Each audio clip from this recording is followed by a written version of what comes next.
What's up guys? It's me again, Nords, and welcome back to our mini vlog. Nakikita nyo naman na may inihiyaw tayo na tilapia. At saka may kaldero tayong malaki, good for 10 person po ang kakain nito. Hindi nyo ba alam guys na ang laman nito ay biryani? Yan po guys. Dito po yan ginanap sa bahay namin. Itong pag-ihaw-ihaw at saka pagluto ng biryani. Hindi ko na pinakita yung unang ginawa ni Mrs. ko dito. Kasi pagdating ko dito akala ko luto na ang lahat. Pumasok kasi ako ng morning to tanghali sa shop namin.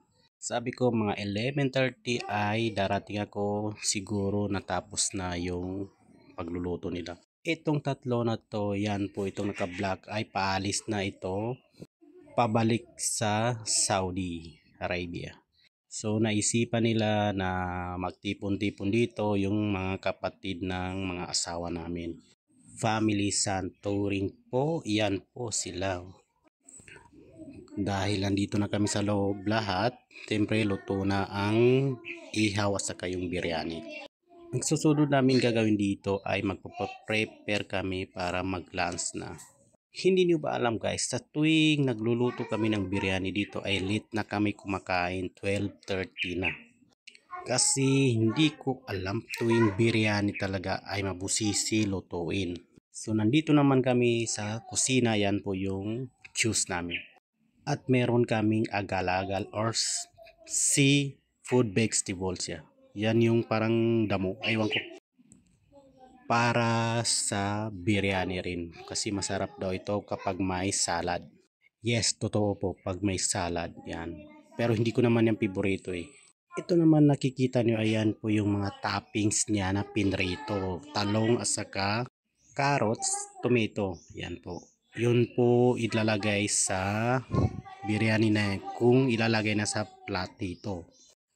Pagkatapos nila mag-prepare dito, kasi ako hindi naman ako kasali. Tumitingin lang ako kasi sila yung nakakaalam kung paano sandukin o paano ilagay sa plato. Kaya nagbibideo lang ako dito. Pero alam niyo ba guys, hindi ko binidyoan nung kumain na kami kasi yung iba ayaw naman magpakuha ng video. Hindi ko nga alam kung nahihiya ba sila or ayaw lang talaga nila. So hindi ko na kinuna ng video. Marami-rami kami kasi nasa 10 plus kami. So ayan guys, nakikita nyo naman itong biryani na ilalagay na sa platito. Yan po, yan po, yan po. So hanggang dito na lang guys. Muli, Nords Guerrilla Vlogs. Bye.